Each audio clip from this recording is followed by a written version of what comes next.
23 Nisan kutlu olsun. Tüm dünyada çocuklar için kutlu olsun.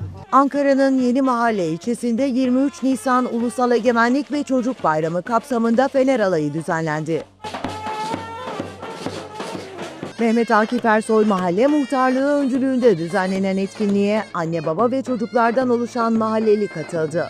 Ve mahalleli olarak, mahallenin sakini olarak muhtarlarımız hep birlikte bu güzel günü coşkuyla kutluyoruz. Muhtar İnci İlden'in koordinasyonunda yapılan faaliyete katılım yüksekti. Birlik ve beraberliğimizi kutlamak amacıyla çocuklarımıza bir anı kalsın diye bu etkinliği düzenledim. Saygı duruşu ve İstiklal Marşı'nın okunmasıyla başlayan etkinlik yürüyüşle devam etti.